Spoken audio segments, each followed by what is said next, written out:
Et siis lühidalt räägime paar sõna meist endast ka, et miks me siia üldse oleme sattunud.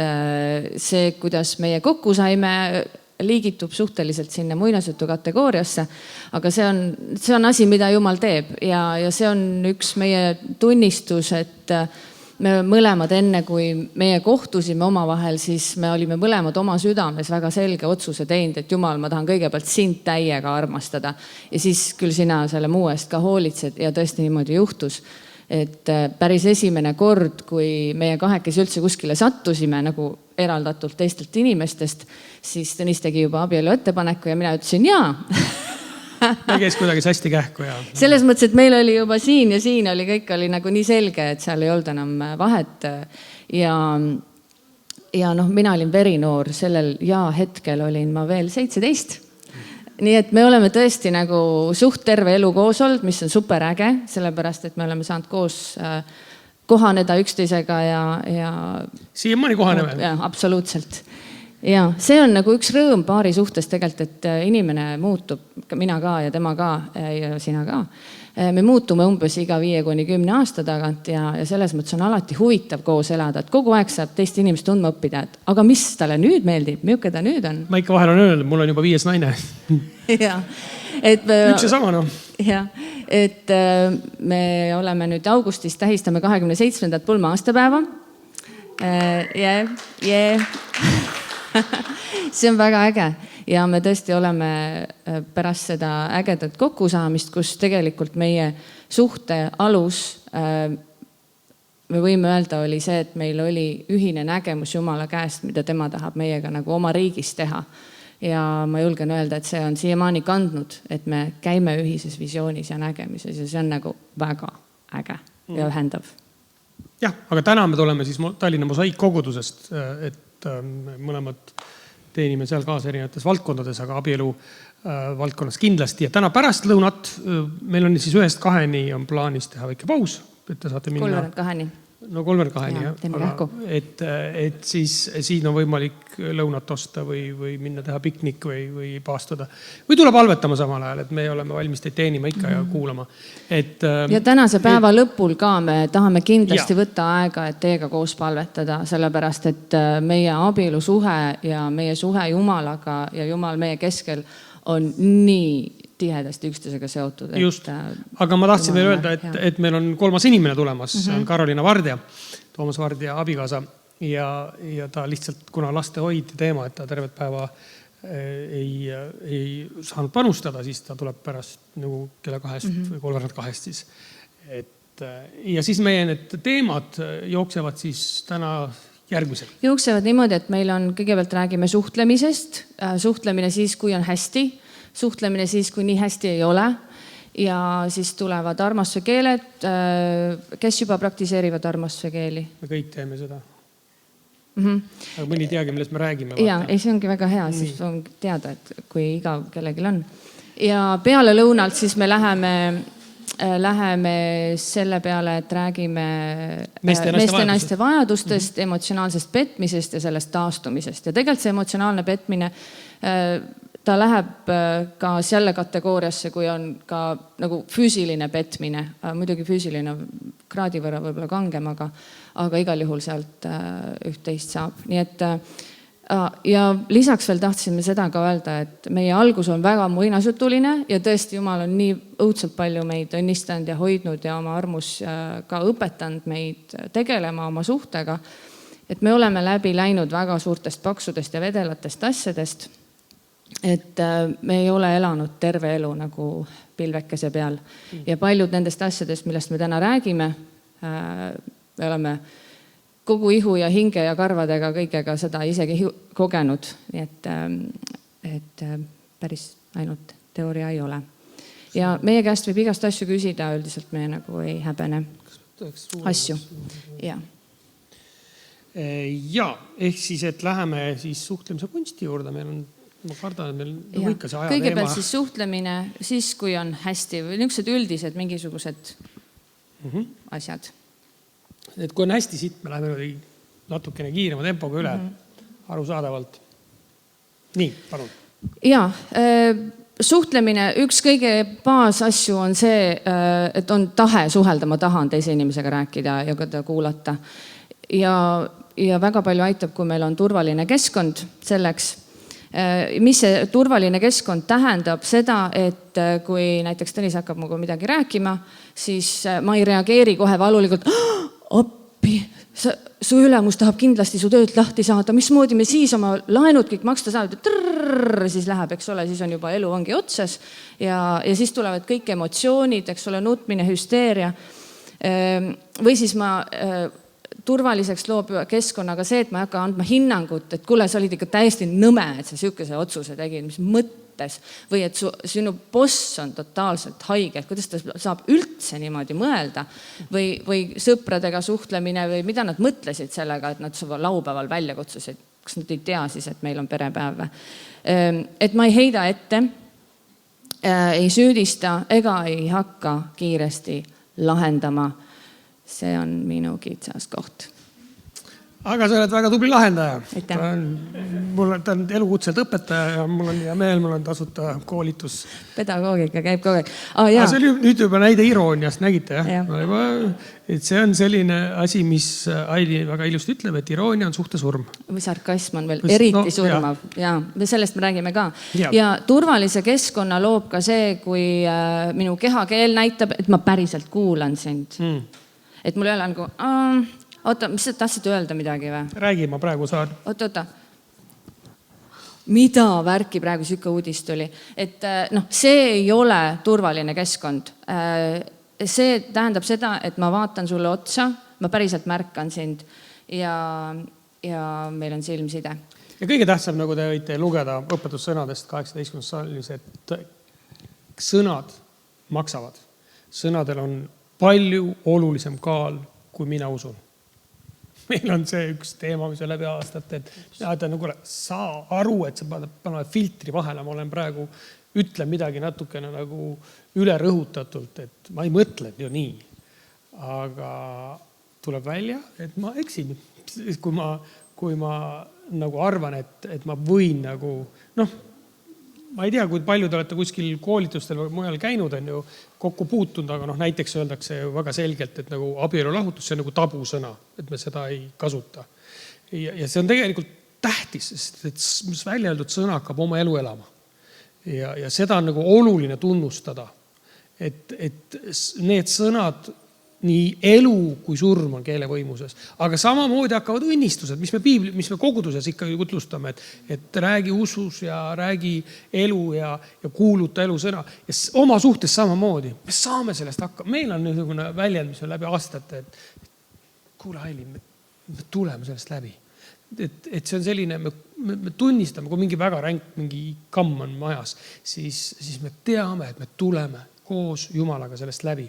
Ja selles mõttes me ei saa nagu üle rõhutada seda, mismoodi me verbaliseerime ennast. Ja ma tean, et me oleme erinevad, mõnele tuleb see hästi lihtsalt, nagu Aili on väga hea artikuleeritud, on sündinud diplomaat. Mina olen õppinud diplomaatiat ja ma ei ole üldsegi diplomaat. Et ma pean väga pingutama, et diplomaatiliselt väljendada, et keegi haiget ei saa. Nii. Ja seal on ka, eks ole, vaimulik dimensioon, et kui ma ütlen, et mis sa tahad lahutada või? Ja küll lahutame siis tegelikult me hakkame andma kuradile maad. Ja sealt tulevad sisse reaalselt kurjad vaimud ja nende vastu me muidu ei saa, kui ainult Jeesuse vere väheks. Nii et hoiame oma keelt ja veel siis, kui me lähme niisuguse tavalise suhtlemise peale, võta aega väljenda huvi, seesama, need silmsidemed, ma panen oma Facebooki kinni või Insta või mingi muu toreda asja. Ja ma küsin küsimusi. Nüüd tavaliselt on meesterahvas meie Eesti kultuuriruumis see, kellel on raskem ennast sõnastada, oma mõtteid ja eriti tundeid. Et mis ma sest ikka räägin, pealegi ma tööl pidin nii palju rääkima, kõik sõnad on otsas juba. Aga siis kuidas saab aidata?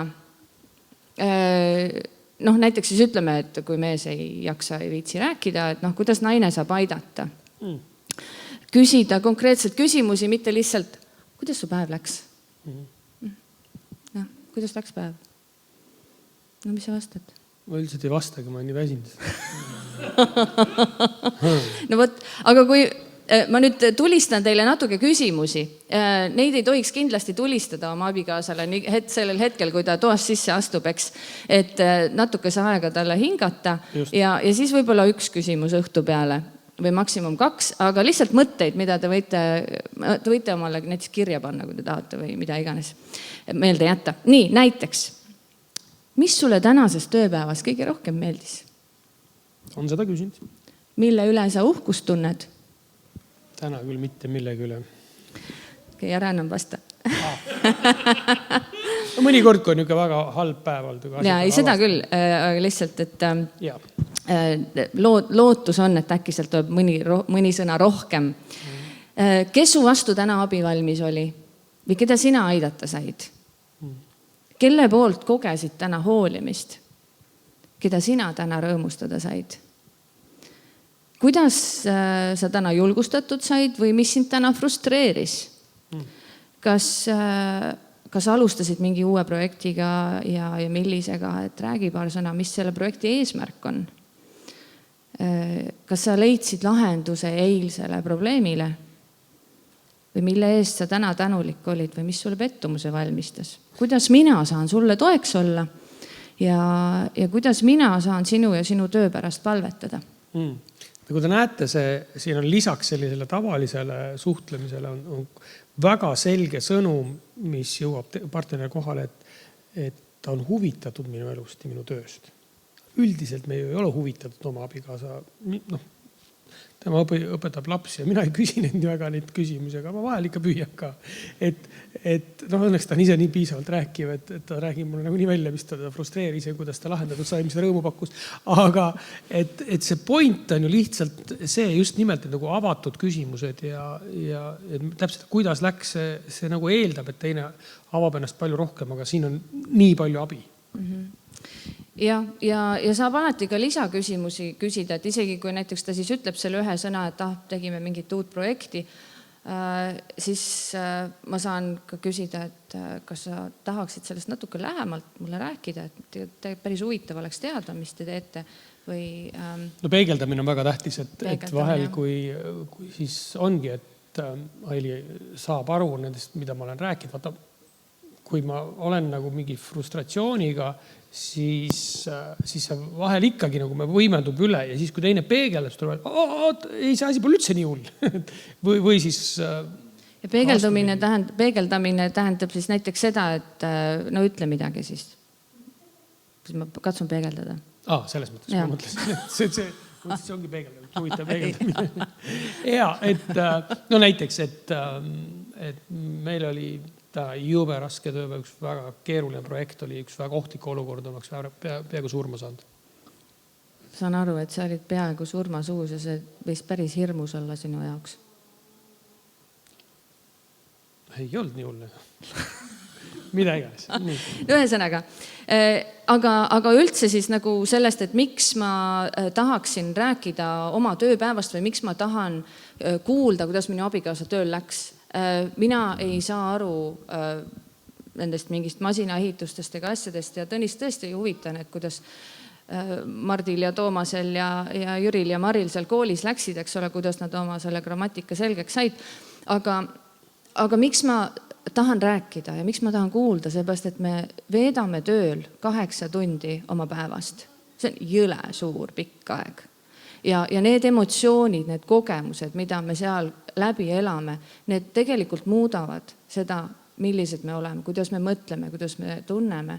Et ma tahan, et mul abikaasa oleks osa minust ja ma tahan osa saada sellest, mida tema läbi elab.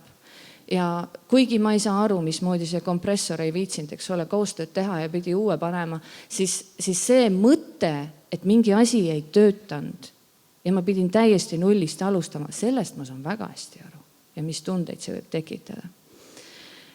Ja siis komplimendid, julgustus versus siis kriitika, pettumus, et miks on oluline nagu neid kuidagi protsentuaalselt hoida mingis tasakaalus? See on see kuldreegel, ma arvan, paljud me oleme võib-olla, ei taha nagu üle liiga korrata, eriti kui me natukene nagu ajasurve taga, aga et öeldakse, et umbes 7 komplimenti või positiivset sõnumit peaks olema negatiivse või pettumuse väljenduse vastu. Et noh, see päris kuidagi väga võimatult palju tundub, et no, isegi kui see 3 oleks, on juba parem, et mitte nagu sattuda selliseks kriitiliseks vanameheks.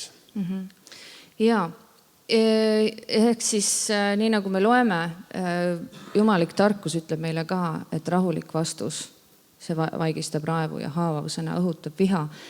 Mis need haavavad sõnad on, tulevad, eks ole, nendest suhtemürgitajatest, sarkasm, iroonia, põlgus ja sildistamine. Miks on sarkasm ja iroonia minu arvates ülimalt surmavad suhtele?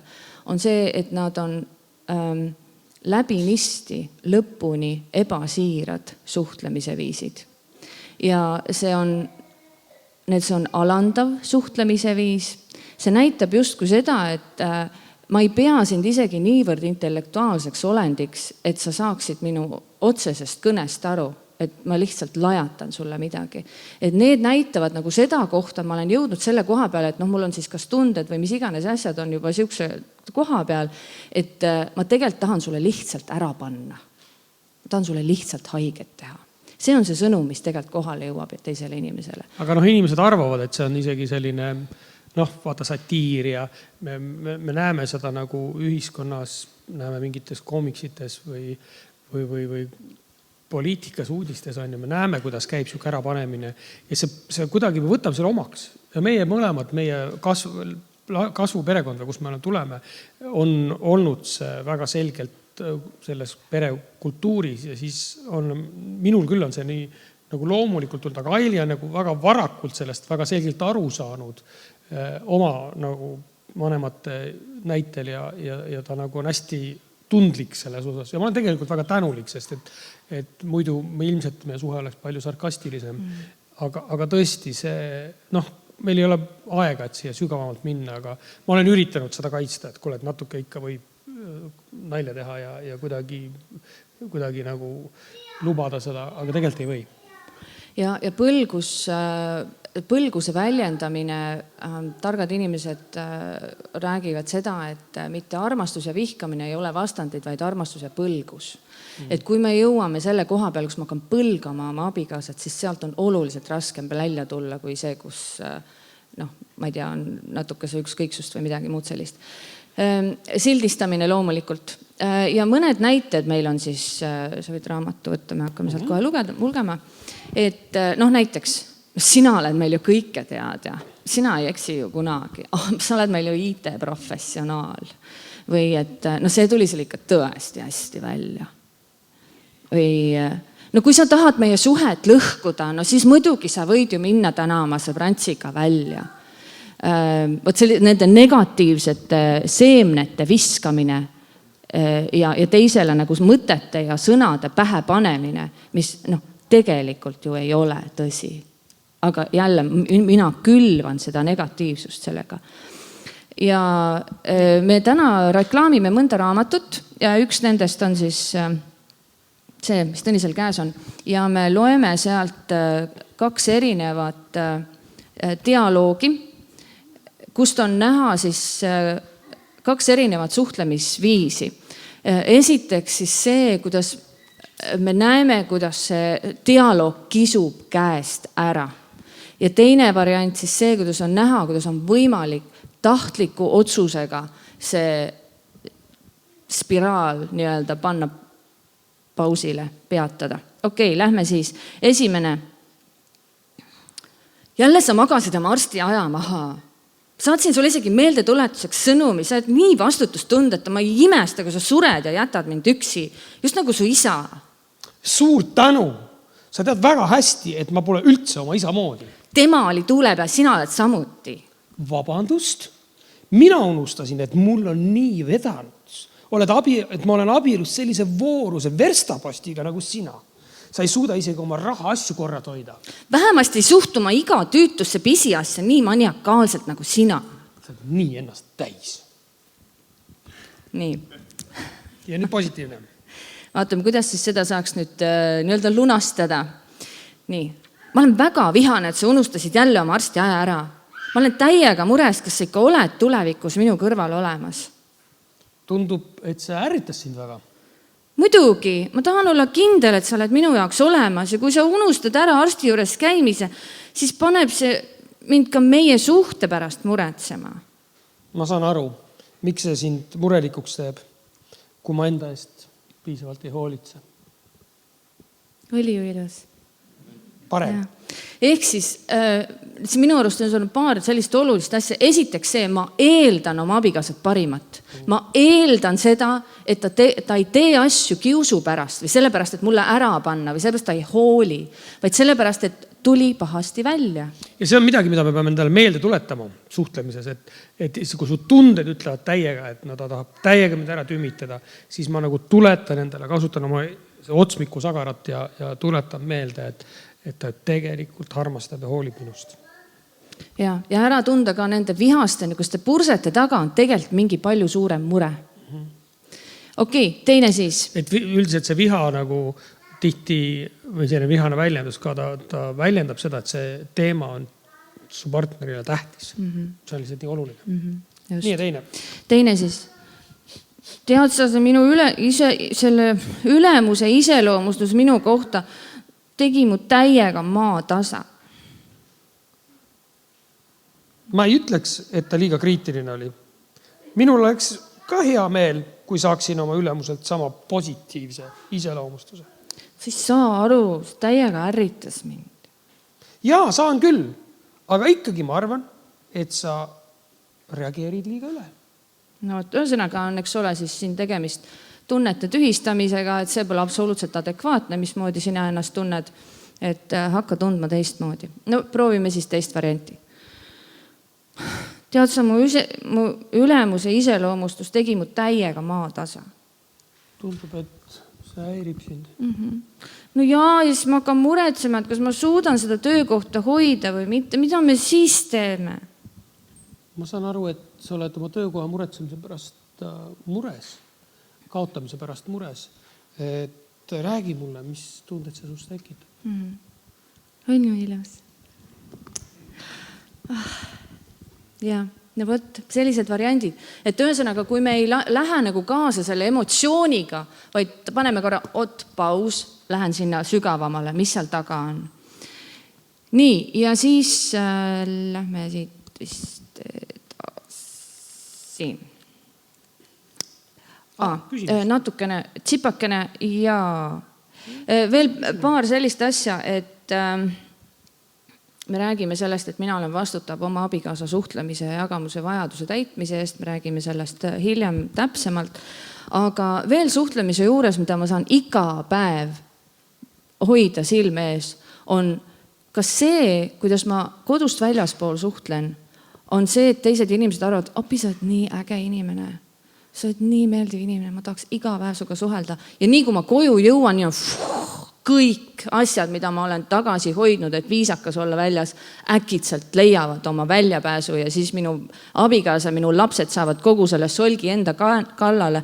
Sellepärast, et lõpuks ma olen ju kodus, ma võin ennast lõdvaks lasta.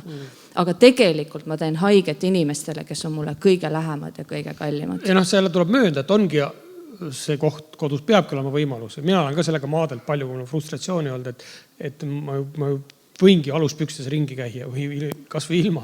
Selles mõttes ma võin ennast nagu tunda vabalt ja samal ajal leida seda aega, et kus ma ikkagi seal on vahe sees, et ma tunnen ennast vabalt või see, et ma hävitan oma suhet ja abikaasa. Nii, meil on teile nüüd ülesanne. Rääkida oma paarilisega. Kui sa oled üksinda tulnud, siis leia keegi teine, kes on üksinda. Lihtsalt arutlega seda, mida täpsemalt. Näiteks siis seda, et mõtelge korra selle peale, kuidas te suhtlete tavapäraselt igapäevaelus. Mõtelge ka viisakus väljendite peale, näiteks kui palju teil on palun, tänan, aitäh, see mulle nii läks korda. Ja küsi oma abikaasa käest, et mis sulle meeldib selle juures, kuidas mina sinuga suhtlen. Ja ole nii konkreetne kui võimalik. Mulle meeldib, kui sa ütled aitäh, kui ma teen sulle kohvi hommikul näiteks. 5 minutit. Ja teine küsimus, et kuidas ma saan luua turvalisema keskkonna selleks, et sa tahaksid minuga rohkem jagada. Need küsimused tahavad see üles. Okei, kriibin-krabin, hakkake natuke rääkima, võite natuke eemal istuda, kui vaja, kui segate üksteist. Seal on 2 härrat, te võite omavahel rääkida lihtsalt oma kogemusi. Naine on ka kuskil olemas, jess. Leidke endale. Nii, praegu on 11.51, umbes 11.55-56, läheme edasi.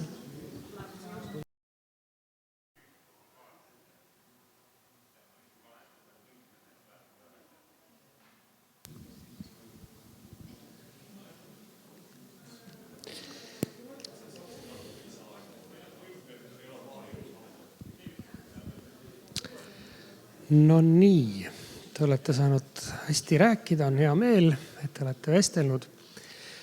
Ja nüüd me tuleme siis selle osa poole, kui asjad ei ole nii hästi, on nagu probleemid ja natukene nagu nendest rääkida. Me juba natukene mainisime seda, et vihatunne on tegelikult sõber, seda saab kasutada, me saame sellest õppida. Ja Efesuse kirjas 4. peatükis öeldakse, et te võite vihastuda. Seal on öeldud, et ära vihastumine on patt, ei, vaid vihastumise üle ei tohi patta teha, ei tohi jätta vihaga tegelemata. Et sisuliselt, kui keegi on läinud vihaseks midagi tegelikult täiega ja harjapunaseks, siis see ütleb, et midagi on väga olulist.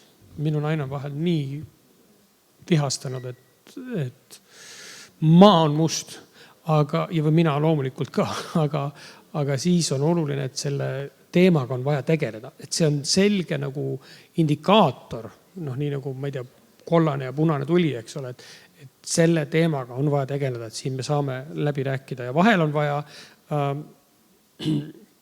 võtta aeg maha, et siin me näeme selleks eeldused, et tihti selles viha hetkes, kui emotsioonid on laes, siis ei ole mõistlik hakata sellega tegelema, sest siis hakkavadki väga kergelt tulema süüdistused, enese kaitsed, selline kaevikusõda või selline üksteise süüdistamine. Aga ma arvan, mis on kõige olulisem loomulikult on ise rahuneda ja palvetamine on see koht, mis aitab oma südant nagu seadistada Jumala ees, et nagu tuletada meelde, et issand, mina vajan armu, mina vajan mõistmist, mina olen eksinud ka. Ja nagu kui sul on õige südame hoiak, siis ka väga närvi ajava teemaga on palju lihtsam tegeleda. Ja meie suhtes on küll niimoodi, et me oleme vahel leppinud just õhtul. Mina olen selline inimene, kes on hommiku inimene, ma võin kell 5 alustada, aga ma õhtul pärast kella 10 ei tegele. Ja Aili on just mõni oluline teema tuleb nagu voodisse lamades, tuleb üles ja selles mõttes see päike loojub, võib-olla ta on juba loojunud enne, aga me nagu lihtsalt lepime kokku, et me tegeleme sellega mingil muul ajal. Just, et need eeldused, palve on super asi, see seob kinni, vabastab asjad vaimses maailmas, mis aitavad meil ületada iseennast. Söö kõht täis, sööda oma meest, see teeb alati head. Leidke rahulik aeg, kus ei ole samal ajal vaja 75 tuleohtlikku situatsiooni ära lahendada, kus lapsed ei nuta kõrval ja olge mõlemad puhanud. Nii, ja räägime siis natukese tehnilisemast. Kõigepealt veel üks selline asi, enamasti millest on väga raske rääkida paaridel, millest tekivad tihti konfliktid, on näiteks sellised teemad nagu raha, majapidamistööd, laste kasvatamine, koos aja veetmine, sugulased ja tundlikud teemad, millest on nagu sellises tavalises suhtlemisstiilis suhteliselt võimatu rääkida, näiteks nagu üksildustunne paari suhtes või seks. Ja sellepärast, et nendes teemades mitte mõistmise kogemine teeb väga haiget. Et need võivad olla sellised tundlikud teemad. Nüüd me räägime sellisest tehnilisest natukese suhtlemisest. Et kui siin on öeldud, et räägi enda vaatenurgast, siis me jõuame selle juurde veel tehniliselt veel täpsemalt, aga alati on nagu vaja endale meelde tuletada, et kui ma üldse kedagi muuta saan või kui ma kedagi mõistan, siis olen mina, kui ma seda saan. Et ma tegelikult ei saa hakata rääkima sinust ja nii edasi. Ja, sest tavaliselt see instinktiivne käitumine on see, et sina tegid halvasti, sina ei hooli, sa üldse ei mõtle minu peale. Ja kui sa nii teeksid ja nüüd ole hea just. Ja ühesõnaga see.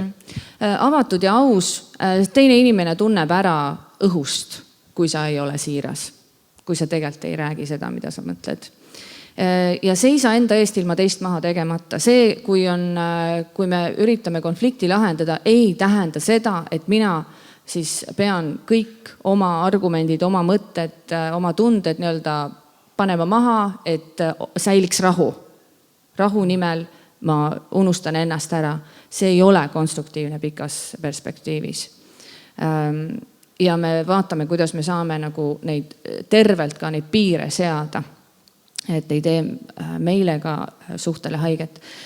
Kuula ja küsi. No siin on, see on nagu omaette peatükk täitsa, et me natukene ratsutame sellest läbi, et see, kuidas nagu õppida kuulama, see on täiesti omaette teadus ja tasub selle kohta lugeda ja praktiseerida, et uuesti see sama peegeldusmeetod ja küsimine, et väga kergelt me võtame nagu pinnapealselt või mõistame nagu ühtemoodi läbi oma filtri. Ja see, siia tuleb sisse kõik see, mis me enne juba ütlesime, see kehakeel. Et ma ei saa arutada mingit olulist teemat niimoodi, et me kumbki seisame ja scrollime, nagu et mis Facebookis praegu nüüd toimub, eks ole, või teeme seda mingis, mis iganes Be Real või mis iganes asi see oli, kus sa pead foto tegema. Ühesõnaga, või istun nagu seljaga, eks ole, tema poole. See ei tööta lihtsalt. Vaid silmside on tähtis. Ja, silmside on tähtis. Ja ka kehakeel, kui ma olen nagu niimoodi, tea küll räägi, okei, fine, ma kuulan sind. No, tahad rääkida või?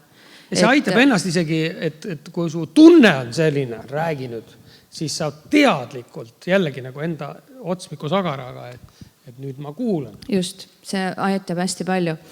Ja püüa mõista, mis tal seal ajus toimub, kuidas need mõtted seal käivad. Ma olen reaalselt teinekord mõtted, see on nii huvitav oleks käia tema ajus vaatamas, kuidas need mõtted, meil on nagu lähtepunkt on sama, siis nagu see ülesanne on kõik sama ja me jõuame täiesti erinevatel tulemustel, et kuidas see käib, see on nagu nii põnev. See on täiega põnev. Nii et kui sa korraks paned oma tunded maha ja üritad nagu aru saada, mismoodi seal paremal vasakule pöörangud käivad, see võib täiega kihvt ekskursioon olla. Võta see ette. Aga see tähendab keskendumist. Ja mis siis tähendab kuulamine veel? Nagu siin on öelnud, ära mõtle vastuväiteid samale. Ta ütles seda, ma tean, mis ma pean ütlema järgmiseks. Siis sul on juba läinud see, mida ta järgmiseks ütles. Võib-olla see oli oluline. Ära anna hinnanguid isegi oma mõttes. See täiega nõme. Kuidas ta nii loll sai olla? Või ära süüdista, et see on kõik sinu süü. Sa ise tegid selle ju. Võta lürbi ära nüüd, mis tegid. Ära võrdle. Ei tema emaga ega tema isaga ega tema sõbra või sõbrannaga ega kellegi lapsega. Ära liigitada ta kuskile kategooriasse. Sa oledki ju mingisugune, ma ei tea, pedagoog või sa oledki ju, ma ei tea, mingisugune, kes võib olla liigitatud? Naine. Nojah, sa oled ju naine, eks. Või ma ei tea, mis iganes asjad veel. Okay. Ja ära tuleta meelde vanu asju. Võtta see, kui sa tuletad meelde, siis järelikult on midagi andeks andmata. Siis tuleb sellega kõigepealt tegeleda. Nii, aga nüüd lähme edasi, pane see asi siis meile. Kui on mingid väga tuleohtlikud teemad, kus nagu, sa tead, nii kui selle teema peale läheb, nii on mõlematel on nagu see adrenaliin on 100 peal ja ühesõnaga tunded. Kuigi me oleme nagu nii väga täiuslikud ja toredad ja armastame üksteist ja elu sees ei vahetaks mitte mingil tingimustel üksteist kuidagi ära, siis ka meie oleme sellistes olukordades, kus nagu lihtsalt mingid asjad, me ei saa sealt edasi. Ja siis on? Siis on abiks asi. Ükskõik mis asi, mingi ese. Võtame selle asja. Nii, asi. Ja see on väga tehniline, aga tõesti töötab. Me oleme aeg-ajalt seda kasutanud. Mitte tihti, aga teadlikult võtnud. Me teame, see on väga ohtlik teema. meil on raske hoida oma tundeid kontrolli all, me peame kasutama midagi füüsiliselt katsutavat. Ja seal toimub siis rääkimine ja kuulamine kordamööda. Ja reegel on see, et räägib ainult see, kelle käes on see ese. Ehk siis praegu räägin mina. Ja kehtib see reegel, mina räägin enda vaatenurgast. Ma ei kasuta oma eetri aega selleks, et süüdistada ja sildistada ja liigitada teist inimest kuskile, vaid ma räägin iseenda eest. Ma ei püüa teise inimesi mõtteid lugeda või temasse sisendada mingeid mõtteid või tundeid. Ma ei pea ka pikka monoloogi selleks, et teine inimene suudaks kaasas olla ja suudaks siis mulle vastu peegeldada, oota, kas ma sain sust õigesti aru, et sa tegid seda selle pärast, et ja ühesõnaga tee pause, anna vahepeal üle ja lase temal korrata oma sõnadega, mis ta kuulis. Ja väga huvitav, nii nagu Tõnis enne ütles, teinekord tõesti on see, et oot, ma päriselt ütlesin seda niimoodi, et see on nagu katastroof. Tegelikult ma ei mõtle, et see katastroof on. Ja teinekord tuleb välja, et ta sai hoopis teistmoodi aru sellest, mis mina nagu väljendasin. Ja reeglid siis mõlemale poole on see, et kõnelejal on õigus rääkida. Teine kuulab. Kasutame kõnelemisõigust korda mööda. Ja veel kohe alguses ei hakka probleemi lahendama, vaid kõigepealt räägime lahti, mis selle sees, mis selle taga küljes on. Ja reeglid kuulajale on see, et korda oma sõnadega ja ära püüa seda, mida sa kuuled, ümber lükata, vaid keskendu ja ära tee nägusid. Sa tead, kui hästi on sinu nägu loetav, eks? Sinu silm, see, mis pilguga sa vaatad, mis kehakeelega sa oled, see on väga hästi annab edasi seda, mis sul siin toimub. Et kontrolli neid. Et me teeme nüüd praegu praktilise vahepausi, et leia oma taskust või kotist mingisugune ese, sest me teame seda, et kui sa seda ei praktiseeri, kuigi meil on aeg hästi vähe, siis me siiski julgustada, et tehke nüüd, vaadake üksteisele otsa ja võtke kas või sama kohvi või selle termose kaas, aga see võib olla pliiats, midagi, mis on nähtav ja lihtsalt korraks praktiseerige. Ja ärge võtke mingit tohutut sügavat teemat praegu, mingi lihtne asi. Näiteks võtame mingisuguse hüpoteetilise praegu, et aga meie näitame ette, kuidas see käib. Näiteks, et oota, las ma näitan. Kuule, et ma olen täiega mures meie lapse pärast, et ta on seal üksinda seal kaugel ja mulle tundub, et tal vist on nagu ta vist ei saa oma õppimistega hakkama, ma ei tea, mis siis sedasi saab, sest ta ei saa oma tööd ja ta ei saa nagu üldse oma eluga hakkama. No. Ja siis ma annan peegelda. No, nad saavad sellest aru. Saad aru, jah? Kasutage nüüd seda.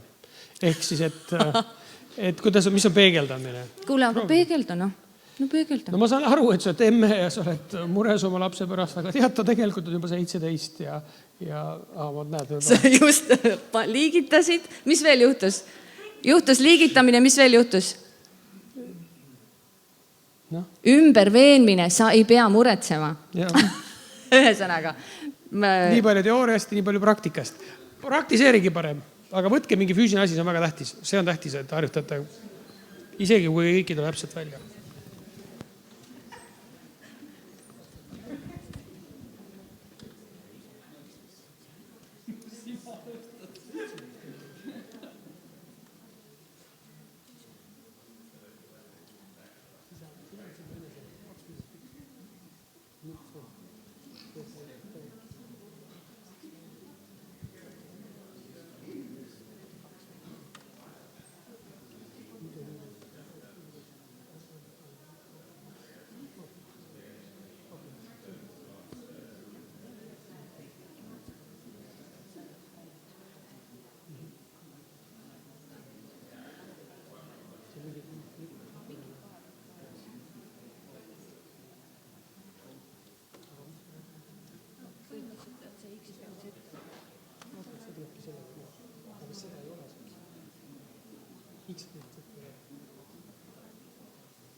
Meil ei jõua.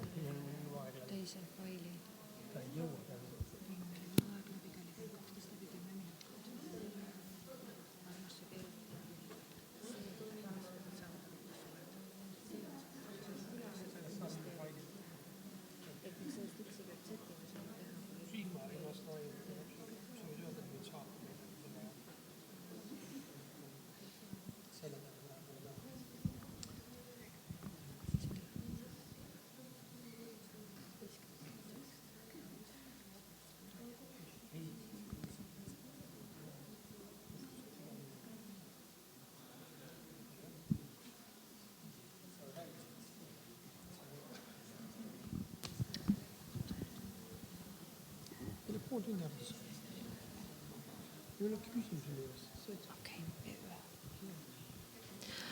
Okei, 1-10 näidake sõrmedega, kuidas teile tundus, kuidas teil läks, saite te aru, mismoodi käib nagu rääkimine ja peegeldamine või? Ei saanud aru? 1 on, et nagu üldse ei saanud aru ja 10 oli täiega profid olema juba. Okei. Vaatame, kui meil hiljem õnnestub, teeme ühe näite veel. Aga nüüd siis, ehk siis järgmine asi, mida me tahame praktiliselt õppida.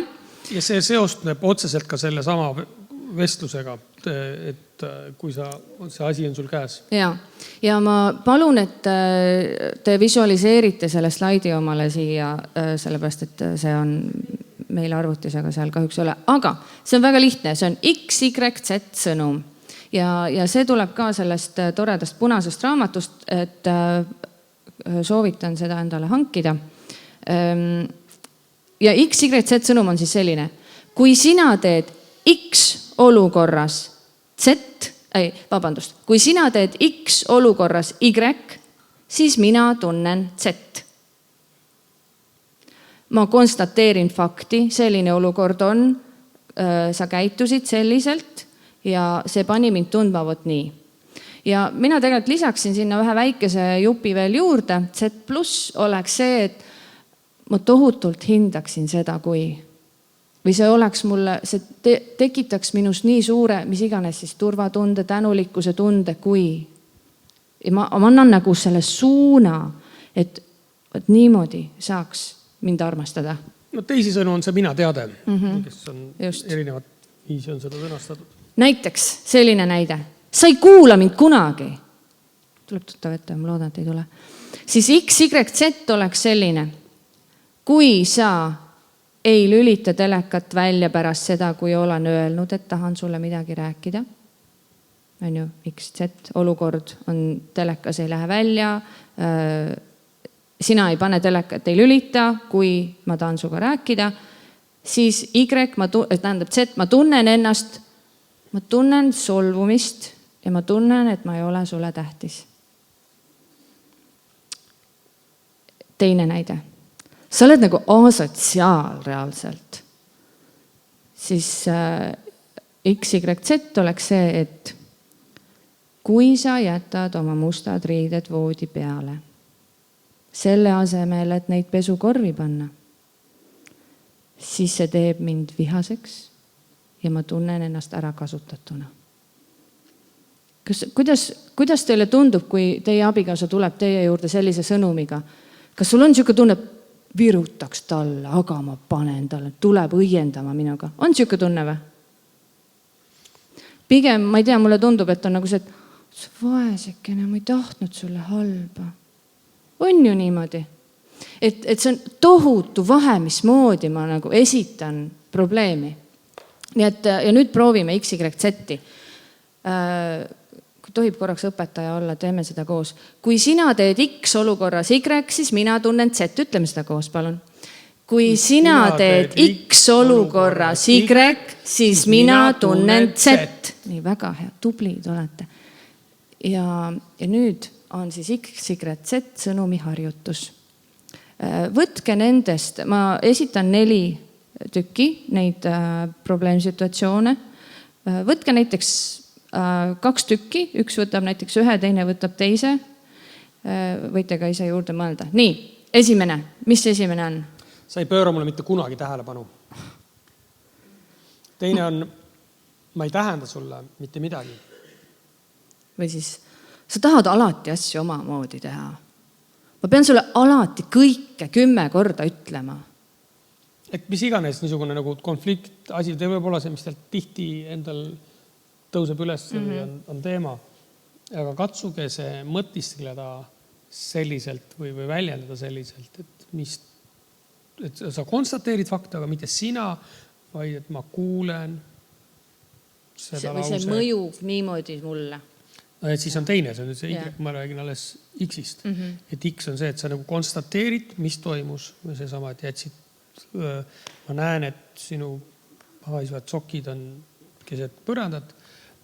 Et see on nagu, niimoodi sa öelda jälle, et sinu haisvad sokid on, see on kohe hinnang, vaid ma näen sokke põrandal.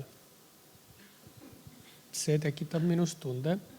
Ja ma ei taha siis öelda see asotsiaal, vaid et see tekitab tunde, et mina olen selle maja ainus koristaja. Ja. Et eriti on selliseid näiteid hea võtta selle XYZ harjutamiseks, kus on sees sellised sõnad nagu kunagi, alati. Ühesõnaga, neid ei tohi võtta. Ei, need, kus on nagu see on nagu see konfliktlause, et sa kunagi, sa mitte kunagi või sa alati või mina alati pean sulle 10 korda ütlema, eks. Et kas teil on vaja kuulata neid korraks uuesti või juba saite endale sealt midagi? Hästi. Okei.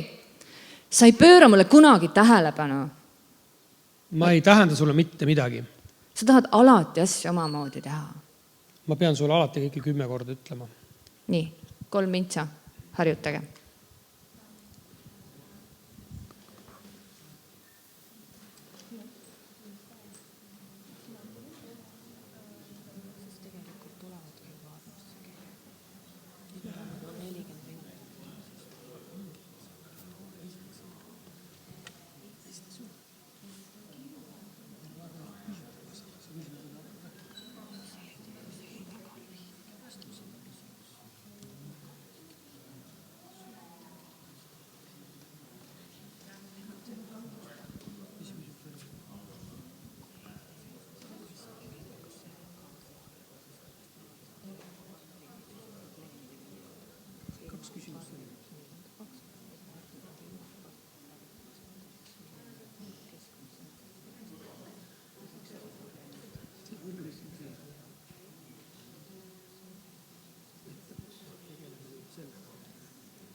Seda tuleb lihtsalt lühidalt ja siis see tuleb pikemalt.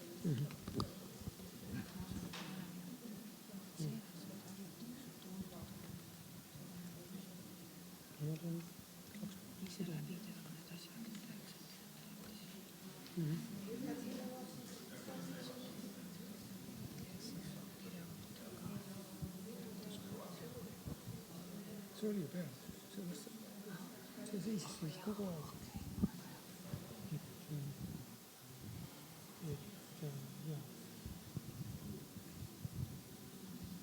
Nüüd.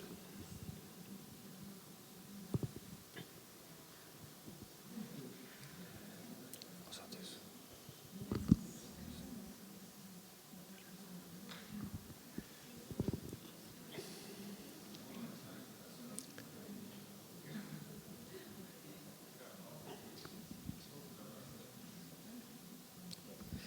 No nii, nüüd on 3 minutit möödas. Vabandame, et me kiirustame, aga see on, Ailikene siin kõrval ütleb, et see on nii oluline, et selle jaoks peab veel rohkem aega võtma, aga katsuge tulla selle juurde, et selle samad mingi ese ja kuidas seda mina sõnumit või XYZ sõnumit, kuidas seda väljendada. Sa võid seda guugeldada, kui sa ei saa täpselt aru sellest kontseptsioonist või kõikidest asjadest, et seda tasub harjutada. Mina vajan seda harjutada. Aga nüüd me vastame vahepeal küsimusele. Me saab see suhtlemisosa, võtab nüüd sellega kokku ja meil on tulnud küsimusi ja te võite jätkuvalt küsida. Ja kõigepealt oli selline küsimus, et meil kolleegide seas on sarkasm väga tavaline. Et kas see on ka siis halb? Et põhimõtteliselt küll, et ikkagi sarkastiline õhkkond on toksiline õhkkond. Kuigi ta on tihti nagu naljaga nagu üle puistatud, ma tahan öelda nagu sugarcoating, nagu selline nagu tuhkru peal, aga kuidas on, natukene lõõpimine, see on kuidagi selline nähtamatu piir, aga ütleme nii, et sellesse tasub alati suhtuda ettevaatlikult, sest ta tekitab kultuuri ja siis tekib irooniline kultuur. Me oleme Eesti ühiskonnas selles väga mitmekihiliselt nagu ka läbi imbunud või see väga tavaline ja see ei ole väga terve. Et kui sa, inimesed, kes käivad Põhjamaades näiteks, tulevad tagasi või on elanud, eks Soomes, ütlevad, et vau, et see on nagu nii teistmoodi, et siin nagu nii haavatakse ja öeldakse asju. Ja see on tegelikult selle sama sarkasmi kultuuriga nagu tuleb ja süveneb. Et selles mõttes see on toksiline. Ja teine küsimus. Sest see sarkasm on alati kellegi arvelt. See, kes ütleb seda, tunneb ennast nagu, mõtlesin nii kihvtilt. Aga alati saab keegi pihta. Et selles mõttes see on isekas. Ma ütleks, et jaa.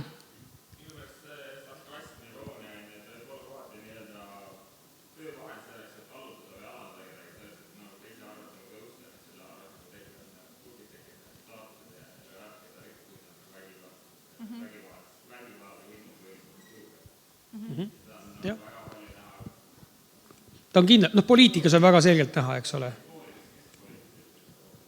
Ja.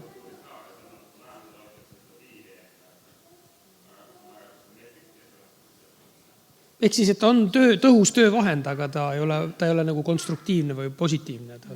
Et selles mõttes tuleb... Ja siis...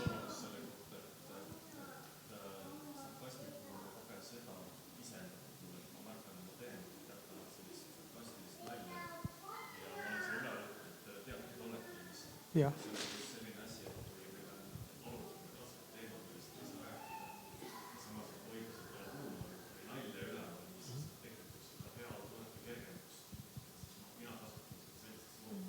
No võt jah, aga seal on ju just.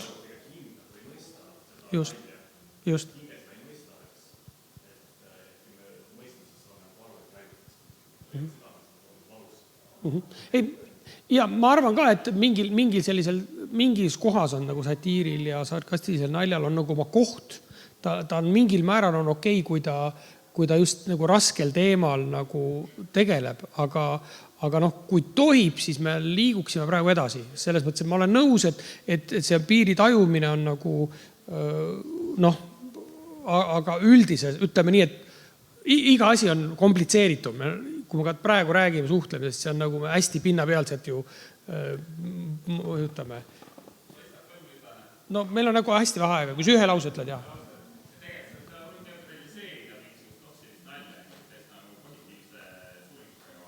Jah, aga siis ta juba enam ei ole sarkasm, kui sa neutraliseerid siukse positiivse. Just, ehk siis, et seal töökollektiivis oleme meie kutsutud seda kultuuri muutma või kuidagi leidma lahendust, viima tähelepanu mujale. Aga järgmine küsimus, mis on päris sisuline ka. On, et kuidas turvaliselt tegeleda partneri nii-öelda isiksuse probleemidega, ilma et partnerit ärritada seda tehes, et missugune peaks olema keskkond või sõnastus või ajastus. Ja, meie ju abikaasadena näeme oma abikaasa probleeme siis tegelikult ju kõige selgemini või üsna selgesti ja tajume neid ka kõige teravamalt, sest me iga päev saame pihta sellega.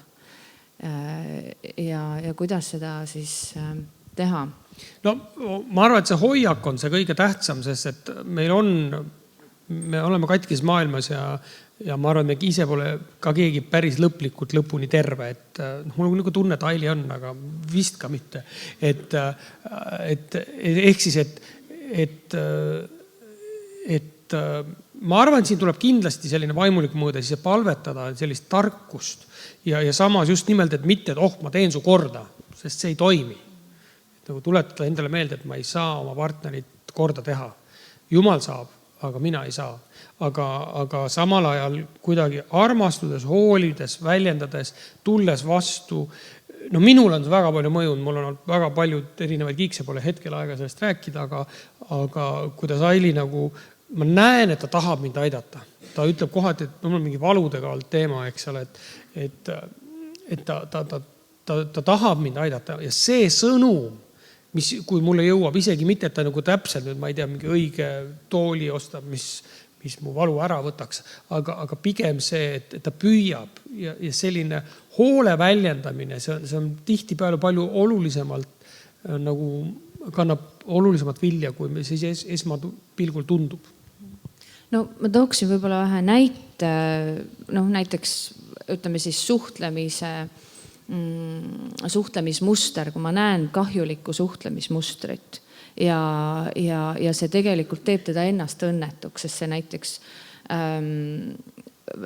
peletab näiteks sõpru eemale või ehmatab inimesi ära või mida iganes, eks ole.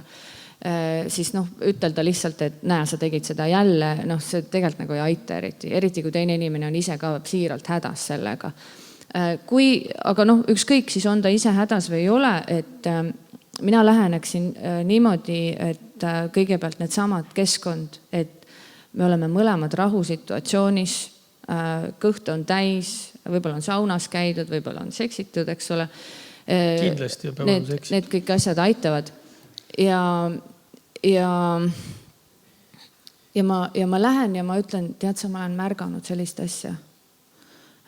Et sa ütled teinekord nagu äkitselt, õudselt teravasti kellelegi. Ja ma näen, kuidas see teisele mõjub. Et ta nagu tõmbab nagu eemale, ta ehmatab ära. Ja ma tean, kui väga sinule korda lähevad sõbrad. Ja see teeb su nii õnnetuks. Ma näen, et see teeb su õnnetuks, kui su sõbrad ei taha sind kutsuda sünnipäevale. Et kuidas ma saan sulle abiks olla? Või kuidas sina ise nagu seda näed? Et mis paneb sind nagu nii teravalt ütlema? Ma olen mures su pärast. Jällegi, see sama mina teade, see, et mina hoolin, see sisuliselt ongi see sama. Ja lihtsalt tuleb ka anda nagu sellist nagu aega või seda ruumi, et see ei pruugi kohe lahendada ja tuleb väga jälgida, et see sõnum, hoolimissõnum ei kuidagi väljenda, et sul on see probleem või et eriti mehed ei taha nagu tunnistada, et neil on probleem. Kui meestel on palju probleeme, nii kui ka naistel. Aga see, keegi kellelegi meeldi, et keegi ütleb, et kuule, sul on see probleem, aga jah, selline hool. Ja ka see, et ma ei sunni peale, kui ma sunnin oma abi peale, et kuule, et mul on siuke mõte, et võiks teha nii kohe esimese asjana, siis see nagu palun, ära tule mulle, esiteks, ära tule mulle ütlema, et ma olen probleemne, teiseks, ära tule mulle ütlema, kuidas ma ennast muutma pean, kuidas ma seda lahendama pean, vaid ma pakun seda, et ma tahaks sulle kuidagi toeks olla. Et mis sa arvad, mis sind aidata võiks? Ja väga aus tuleb olla ka sellega, et mis see probleem, mis minus toimub sellega, kui sinul on selline suhtlemismuster näiteks. Et see teeb mind väga kurvaks, see teeb mind, ma näen, et see mõjutab ka meie suhet, sellepärast, et sa näiteks klammerdud õudselt minu külge, sellepärast, et su sõbrad lähevad ära. Et tuleb olla aus. Ja samal ajal see sujuvalt viib järgmise teema juurde, mis on siis Chaplani 5 armastuse keelt. Kes teist ei tea, millest me praegu räägime, et kes pole kokku puutunud selle teemaga? No näed, kõik on enam, siis me saame siit natuke rutemini edasi minna. Aga me vajame seda endale meelde tuletada, sest see on oluline ja oluline on... Ja nagu öeldud on ka see, et me muutume kogu aeg. Me oleme pidevas muutumises, et see, mis meie armastuse keeled näiteks olid 10 aastat tagasi, on täna juba midagi muud. No hea näide on seks, eks ole, et mingi, me tegime ühe abielu eelsed nõustamist üsna asja ühele paarile ja siis oli nii lahe, et enne kui nad päris nagu laulatuse juurde läksid, siis mees siis lõpuks julges rääkida nagu seksist ka omavahel arutada ja ütles, et nüüd kui me seksime, vähemalt 3 korda päevas, et mees oli nii kiimas, ja naine oli nii šokis, ta pärast meile peegeldasid, et 3 korda päevas, et kuidagi nagu täiesti käsitlematu oli tema jaoks. Aga siis nad avastasid üsna varsti pärast mesinädalaid, et ega see ei peagi ilmtingimata 3 korda päevas olema, aga piisavalt tihti ikkagi. Ja lihtsalt ajaga, kui sa kujutad ette, et keegi on nii abielus kaua olnud nagu meie juba või veel kauem, siis võib juhtuda, et enam ei ole päevas, vaid nädalas või kuidagi nii. Et natukene läheb rütm muutub, eks ole, mis ma tahan. Ja ka lihtsalt ka selles eelmise küsimusele vastates, et armastuse keeled on erinevad. Et meestele väga tihti mõjubki lohutusseks. Meile täna ei olnud see seksist plaani rääkida, sellepärast ma tahan natukene midagi juurde sinna öelda, et see on ka üks armastuse keel, füüsiline lähedus.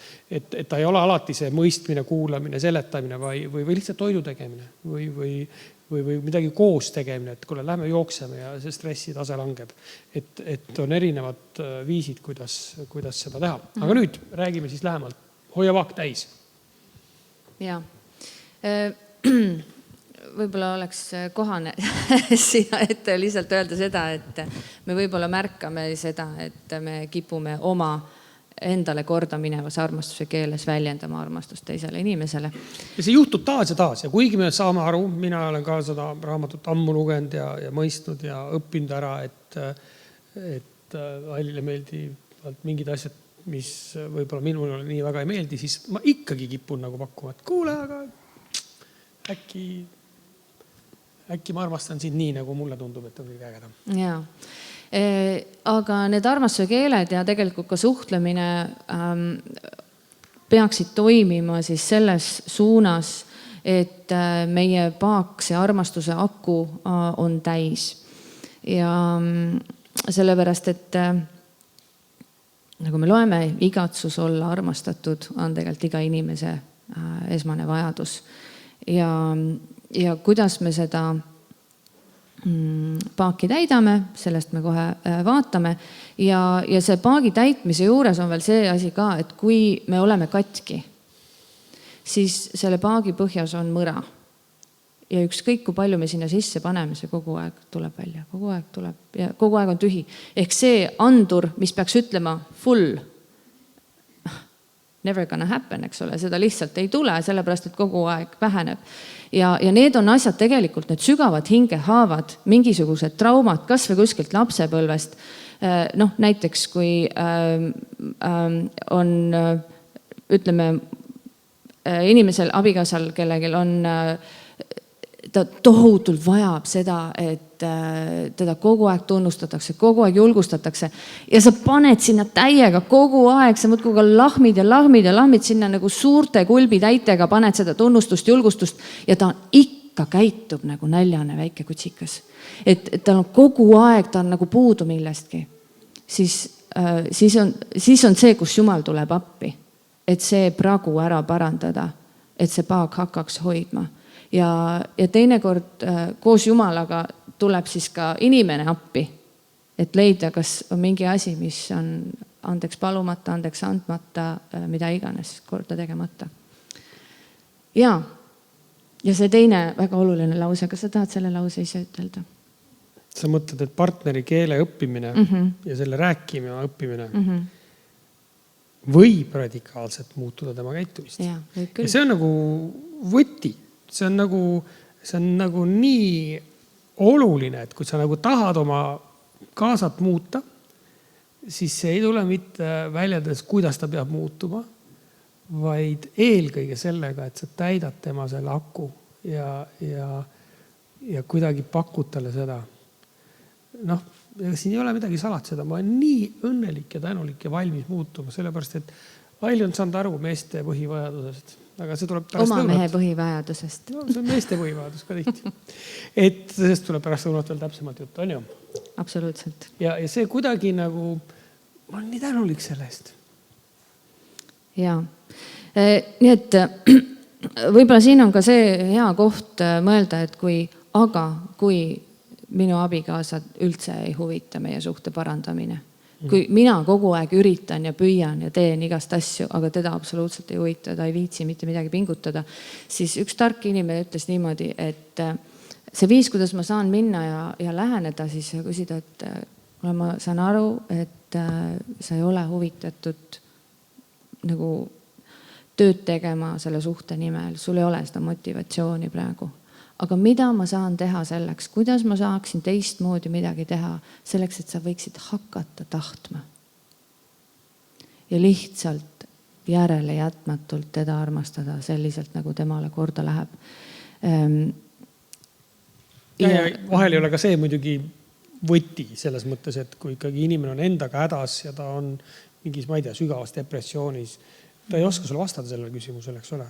Aga lihtsalt meie elus, meie elukaares, ka abielus on ajad, kus lihtsalt tuleb uskuda, lihtsalt tuleb nii-öelda olla kõrbes ja jätkata ja proovida ja anda aega.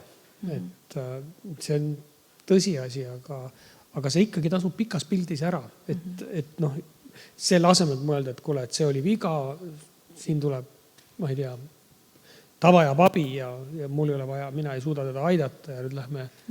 Et see on tema probleem, see ei ole minu probleem, et ta vihastab iga asja peale. Aga reaalsus on see, et kui see on tema probleem, siis see tähendab, see on meie probleem. Sest see mõjutab meie suhet. Esiteks siis tunnustavad sõnad, nii nagu siin Mark Twain toredasti ütleb, et ma võin 2 kuud ühest kiitusest ära elada, nagu õhust ja armastusest, et see tõesti kannab inimesi, kellele need on armastuse keel, mis korda läheb. Sa ütled selle ühe asja ja ta särab ja ta võib nagu terve nädala sulle kõik muud asjad andeks anda, sellepärast, et sa ütlesid seda ühte asja. Mulle hullu moodi läheb korda, kui Tõnis ütleb mulle, et ta on minu üle uhke, et ma mingi lahenduse leidsin mingi praktilises asjas, ma taas kasutasin midagi. See on nagu, eile läksin, mul oli vaja tomatitaimedele neid nagu tugesid. Mõtlen, kus ma saan, ma olen linnas, keset linna. Siis ma läksin sinna välja ja seal olid kuivanud vaarikavarred, mõtlesin, aga ma tean, kuidas Tõnis ütleb mulle, et ma olin nii tubli. Ja see tegi mind nii rõõmsaks. Ma panen seda, mis ma veel saan teha. Ja, nii et Jakobus on tark mees piiblis, kes räägib sellest, mida keelega kõik ära saab teha, terve siis saab, eks ole, laeva juhtida ja saab metsa põlema süüdata ja kõiki häid asju saab teha. Ja õpetussõnad ütleb, elu ja surm on keele võimuses ja sellest keelest me juba natukene rääkisime ka. Aga siis, mis kõige paremini toimivad, see on nüüd puhtpedagoogiline ka, need, kes teist lapsi kasvatavad või hakata kunagi kasvatama, ei ole mõtet nagu raisata oma suu õhku selle peale lihtsalt öelda lapsele, sa oled tubli. Mis mõttes, mis see tähendab, mida ma tegin? Et ole hästi konkreetne. Näiteks. Noh, siin on need näited toodud. Äge. Jaa, oleme konkreetsed. Ja siis, ma peaks siis siia ka panema. Võtan selle ära. Fookus. Ja, et me oleme siis siin. Et see armastuse keele puhul on see fookus ka väga tähtis, et ma nagu, isegi kui ma nagu üritan teda nüüd armastada sellel viisi, mis talle korda läheb, et ma ei teeks seda lihtsalt nagu manipuleerimise mõttes, et temalt saada. Väga lihtne näide, et ta minuga voodis, ta tuleks rõõmuga, et ma siis nüüd ütlen, kiidan, kui ilus ja andekas ta on. Aga võib-olla et ma pean olema siiras ja ma peangi lihtsalt tahtma selle jällegi inimene ammustab läbi, et kas see on lihtsalt millegi pärast mind selliselt, ma ei tea, helitatakse, et klassikaline näide, eks ole, et mees ostab punase roosi ja tordi mingile armukese juurde minnes, väga selge kaup on ju, et kus ta muul ajal oli, on ju, et eriti kui see peaks toimuma oma suhtes, paari suhtes on see ka mage. Et meie peres on näiteks nii, et Aili ei saa naistepäeval kunagi lilli. Kuidas see seos on? Seepärast, et see on nagu oodatud, see on nagu eeldatud. Ja ma ei taha nagu teha eeldatud asju, et nüüd kõik valentiinipäeval kingivad kommikarbi, et ma nüüd kingin talle kommikarbi. Miks? Aga no vahel juhtub ka, aga ütleme pigem mitte, pigem on see reegel, et see tuleb mingisugusel suvaliselt teisipäeval. Või neljapäeval. Ja siis nii nagu siin on kirjas, et kui minu abikaasa on saanud julgustatud, üles ehitatud, siis ta palju parema meelega vastab minule positiivselt ja see tegelikult toimib ka selles suhtlemises, mille me harjutasime, see asja kasutamine või see XYZ. Et kui ma tunnen ja näen, et minu abikaasa päriselt nagu kuulabki ja päriselt üritabki aru saada, mis ma mõtlen, siis ma nagu, opid on nii armas, päriselt üritab mõista mind. Ja ka kui rasketest teemadest rääkides, eks see on ka, mida sina väga hästi valdad, võib-olla minul ka mõnikord tuleb välja, et öelda siis kompliment või midagi, mida me väga hindame teise juures. Et see mõjub, see lihtsalt töötab. Selleks me võib-olla vana asja, aga tuletab taas jälle meelde. Ja siin siis lihtsalt on need mingisugused konkreetsed eri variandid, siis kuidas saab tunnustavad sõnadega üles ehitada teist inimest. Ja väga oluline seal see viimane asi oli, et teiste inimeste ees rääkida oma abikaasast positiivselt. See on nagu nii tähtis, seda ei ole võimalik üle rõhutada lihtsalt. Kuidas ma räägin tema ka ja temast teiste inimeste ees. Aga nüüd räägime siis kvaliteetajast, mis on selline levinud asi.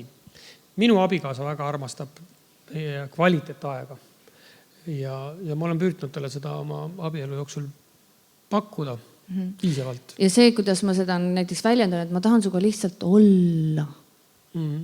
Olla, ma ei taha, ei ole vaja teha midagi, ei ole vaja isegi rääkida midagi, lihtsalt olla.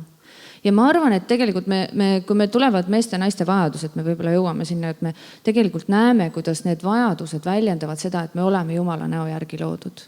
Et Jumal ütleb ka, ma tahan osadust. Ma tahan osadust sinuga.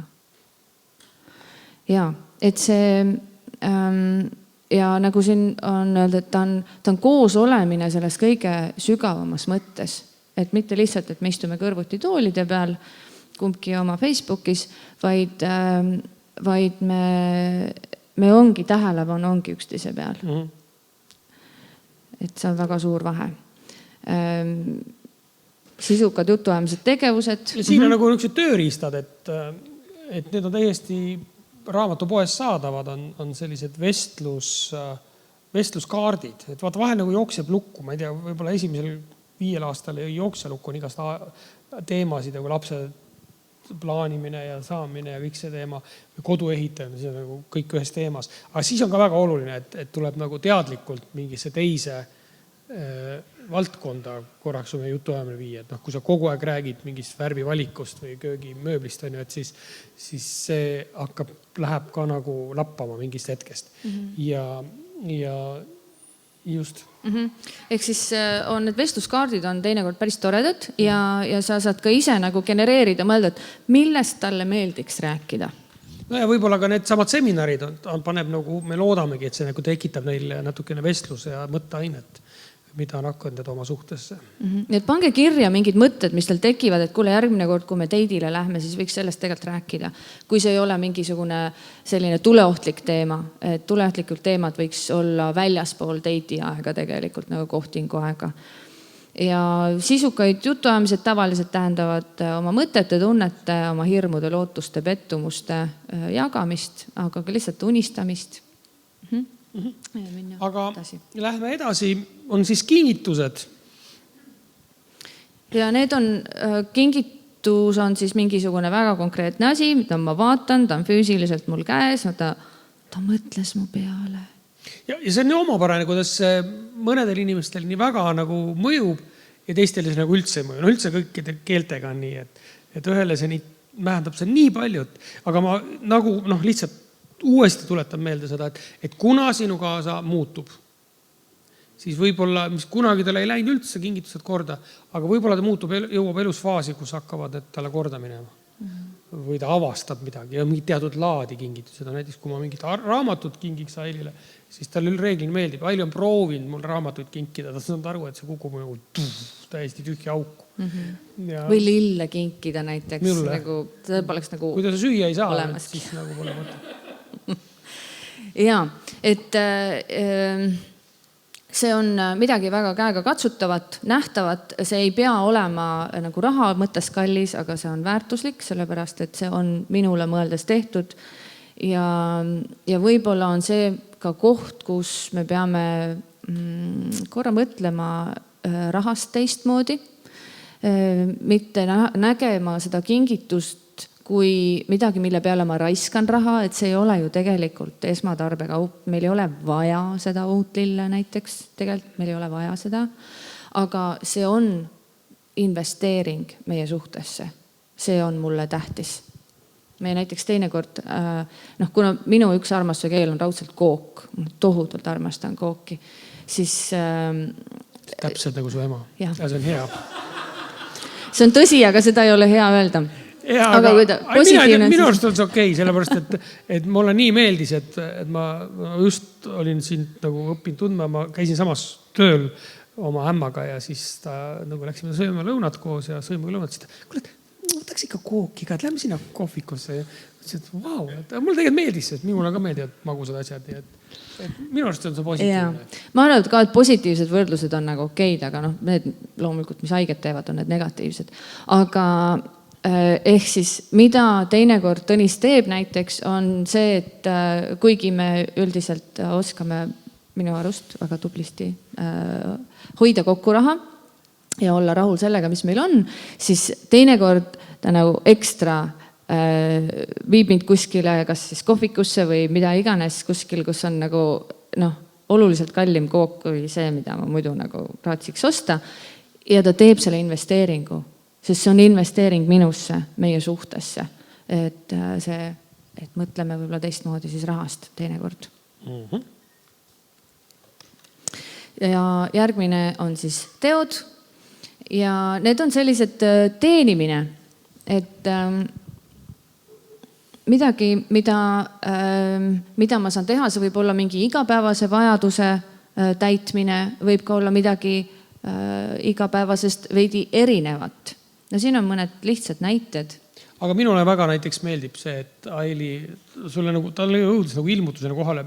Mul kuidagi, mehed võib-olla, ma ei tea, mul jääb nagu, kui ma söön toidu ära, minu jaoks see söök ei ole niisugune, et algab siin ja lõppes siin, vaid söön mingi toidu ära, siis ma jätan nagu kruusi laua peale ja kui ma lähen natuke liigun ringi, teen midagi, vaatan midagi, toimetan, kui ma kodus olen, et siis pärast äkki võtan veel ühe, ma ei tea, kohvi või mis iganes, klaas piima. Ja siis, aga Aili tundub see, et nagu ma jätan nagu koristamata enda järgi, et ma jätan oma nõud sinna. Vahel on see taldrik ka või tegelikult. Tihti. Ja Ailile jõudis üks päev kohale, aga see on tegelikult nii väike asi. Ta on nagu otsis aastaid, et mis on see armastuse keel või veel, kuidas ta saaks mind paremini armastada ja hoolitseda. Ja siis ta mõtles, et aga appikene, et see nagu ühes küljest käis närvidele, aga ta mõtles, aga see on midagi, mida ma saan tema eest teha, et ma võtan tema tassi ja panen pesumasinasse. Ja. Et see on minimaalne, mida ma saan teha tema armastuseks. See tõesti on nagu... Ja nüüd sellest alates ma jätangi ma tassida taldrikud tükkovad laiali. Ei ole päris nii. Nende tegude tegemine tihtipeale eeldab ka väikest planeerimist, ettemõtlemist, natuke aega energiat. See võib olla näiteks selline praktiline asi, et näiteks külmal talve hommikul lähed, paned auto sooja tema jaoks või siis tangid ära ja mingi kodude tegemisel tuleb appi. Ja näiteks mõni asi, mis minule nagu tohutult läheb korda, on see, et ma võin nagu lihtsalt mainida, et näed, mul jopelukk ei käi hästi. Ja järgmisel hetkel ma nagu lihtsalt avastan, oi, käib hästi. Sest vahepeal on Tõnis käinud ja teinud tšiki-priki selle lukuga ja täna korras. Et mingid sellised pisikesed asjad ja see räägib nii valjult seda, et ma hoolin, ma panen sind tähele, ma tahan, et sul oleks hästi. No nii, järgmine valdkond on siis muidugi see ei ole ikkagi täiuslik nimekiri, aga ta annab ikkagi mingid suunad ja mõtted paneb liikuma, et mõnel võib olla veel väga spetsiifilisemad asjad, aga puudutus füüsiline teema. Ja see võib olla väga keeruline, kui sinu taust või sa oled harjunud nagu üksi olema ja ei taha. Me oleme sellised tegelikult isegi nii kaugelt istuvad me tavaliselt. Käperdame üksteist, et niimoodi on palju parem. Mõttes, et isegi jumalateenistusel, et me peame nagu üksteist ümber hoidma või see on kuidagi meie jaoks nii tähtis. Et mõnedele tundub see, ma olen saanud nagu manitseda mõnel vanema põlvkonna inimesed, et ärge nüüd tehke nagu, olge viisakad. Aga kui see on su armastuse keel, who cares? See on tähtis. Ei no ikka viisakas peab olema, aga noh, jah. Aga väike musi ikka. Jah, väike musi on okei. Aga need puudutused, ehk siis siin me näeme seda, et mis tähendab see sellele inimesele, kelle armastuse keel on füüsiline puudutus.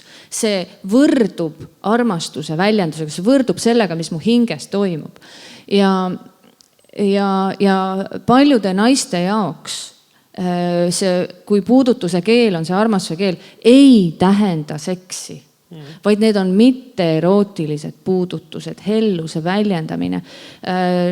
Näiteks sellised asjad, et näiteks toimetame köögis koos, eks ole, ja siis just kui kogemata põrkad nagu kokku, et oi, meil on siin köögis nii kitsas, eks ju. Noh, see on sealt abielu sealt kursusest, me oleme seal üle võtnud, see on nii tore. Või siis näiteks teine istub, eks ole, seal näiteks suures toas diivani peal midagi teeb, sa lähed mööda, tõmbad käega vaikselt niimoodi. Mingid sellised väikesed asjad, mis näitab, ma märkasin sind. Mul on nii hea meel, et sa siin oled. Ja see on nii tähtis tegelikult, kui see on teema, on tegelikult see on eeskuju lastele. Me oleme märganud, kuidas meie laps, kui me autos koos sõidame, sõidan on ju, näiteks mina olen roolis või vastupidi, aga enamasti mina roolis, siis ma võtan lihtsalt Aili käest kinni tema kõrval on ju. Ja siis ma näen tagant pingil, inimesed märkavad seda ja see on tegelikult sõnum ja me nagu anname seda edasi ka järgmisele põlvele või teistele inimestele. Ja siis ühesõnaga see inimene, kelle jaoks see puudutus on nii oluline, kui ma tõrjun tema füüsilise kontakti otsimise, siis see on üks valusamaid asju. Aga kui siis näiteks minul on see armastuse keel ja mul on õudselt raske aeg, siis näiteks kallistus võib olla parim ravim hingele sellel hetkel. Et sõnad võib-olla ei tee siis nagu eriti suurt tööd seal ära. Ütled, et oi, et see läheb mööda ja ma tunnen sulle kaasa ja ma saan aru, et sul on raske olla. See on nagu whatever. Aga kui sa koged seda kallistust, siis nagu äkki maailm läheb ilusaks. Niimoodi, paneme järgmise selle slaidi. Ja, et mis siis see armastuse keel on? Me võime korra mõelda, kuidas mina kipun armastust väljendama. Väga hea on küsida oma abikaasa käest, kuule, mida sa oled tähele pannud, kuidas mina üritan sulle oma armastust väljendada. Eriti nendes kohtades, kus tal nagu, oota, miks sa tegid seda praegu? See on täiesti mõttetu, see on lihtsalt aja ja energia ressursi raiskamine. Näiteks, ma ei tea, lille kinkimine või midagi muud sellist. Et miks sa seda tegid? Või siis hakkad välistama. Me oma lastele, kui nad väiksemad on, me tegime, näed, sul on võimalik MEIS-i käest saada vot need asjad, on ju mingi kingitus, kui sa peaksid ühe nendest ära jätma, mida sa kõige parem meelega, millest sa oleks valmis loobuma? Nii, ühest loobus ära, siis jäi 4 alles, millest veel loobud ja näiteks 3. Kui sul on need 3 valikut ja sa saad ühe valida, sa tead, sa raudselt MEIS-i teevad selle sulle. Mis sa tahad, et see on? Ja siis nad ütlevad näiteks, et kallistus või kaisus magamine või mis iganes asi, siis ma saan aru, järelikult see on tema võib-olla kõige tugevam armastuse keel. Ja me saame seda teha oma abikaasale ka. Vaata seda korraks. Ma vaatan. Vaatame, et kas on mingid küsimusi tulnud. Et jaa. See vist ei ole connective. Mingisuguse connective teema on siin läägab natukene. Kas kellelgi on mingid küsimusi niimoodi saadist kohe otse tekkinud, et armastuskeelte osas või mingit segadust, mis sul ei ole nagu kohale jõudnud? või on vastupidi, et on midagi kommenteerida, leidnud 6. armastuskeele või midagi sellist. 7. Jah.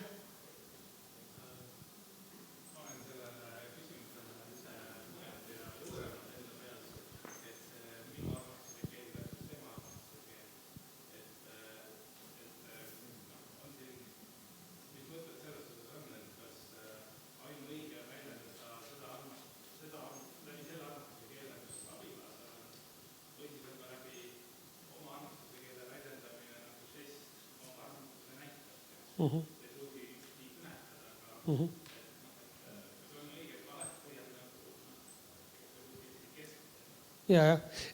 Ma arvan, et tegelikult see juhtub nagunii, sellepärast, et kuna meil on teatud asjad olulised, me teisi sõnu võime öelda, et see asi on minu jaoks oluline. Eks ole, et kui minu jaoks on hea seks on oluline, ma ikka tahaks, et mu naine kasvaks korraliku orgasmi või mitu, eks ole. Ma nagu, ja see võib-olla ei ole tema jaoks nagu selline, nagu esmane, ta ei oska nagu avastada, aga ta võib ka selles areneda või nagu hakata seda asja nautima näiteks, väga praktiline niisugune väide, aga sama asi on ka lillede või ajaga. Aga ma isegi ei filosofeeriks selle üle, sellepärast, et see juhtub ikka. Me ikkagi, kui minul lähevad lilled korda, ma ikkagi kingin või ma ei saa nagu nendest nagu üle vaadata või kvaliteetajast. Ja selles mõttes ongi, et me õpime ka teisi keeli, nii nagu me füüsilises või tavaelus õpime võõrkeeli, siis me saame ka võõrkeeli õppida. Aga pigem selle fookus on ikkagi see, et kui sa tahad, et see sõnum jõuab kohale või see, et ma armastan sind, saaks nagu päriselt ellu, et siis ma püüan sinu keele sinuga rääkida. See on ikkagi nagu sisse ehitatud. See on niimoodi, nagu me võib-olla on ülistuses, me ka tegelikult ju väga erinevalt moodi kogeme Jumalat. Et kui sa näed inimest, kes ülistuses tõuseb püsti, plaksutab, tantsib, eks ole, kõik särgid, värgid, tõstab käsi üles, tõenäoliselt on ta nii-öelda kineetiline, on see tema olemine, ehk siis füüsiliselt ta kogeb ja ta tahab väljendada seda armastust Jumala vastu. Mõni teine näiteks, kes on hästi tugevalt, silmad on hästi tundlikud, kunstimeel, eks ole, ilumeel. Kui ta läheb kuskile väga inetusse kohta, siis tal on raske Jumalat ülistada seal. Lihtsalt raske, ta peab selle ilusaks tegema. Et me oleme ehitatud mingit teatud moodi. Selles mõttes ma arvan, et me ikkagi kõige paremini reageerime ja vastame sellele armastuse keelele, mis nagu loomulikust nagu midagi puudutab siin sees. No nii, kell on saamas kohe 1, me läheme pausile, aga see jääb nüüd praegu, te võite selleks võtta aega, kui te tahate, kui teil on omal aeg, aga et te võite ikkagi küsimusi küsida nii, nagu te olete julgelt seda koha pealt teinud, aga võib-olla ka võite saata. Me väga täname, väga head küsimus. Ega sa praegu ei Praegu on ka rohkem ei ole. Okay. Ja, aga lõunapausi, te võite võtta selle aja, te olete kahekesi.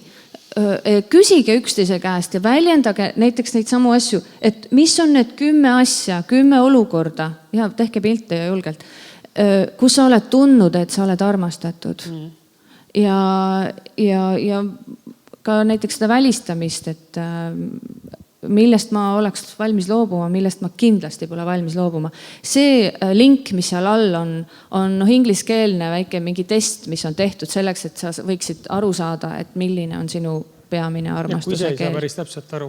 Ja igatahes sellel pausi ajal te olete teretulnud ka, me katsume siin hängida, et küsima, tahate eespalvet hea meelega lihtsalt palume, kostame, et Jumal teie suhet õnnistaks ja aitaks.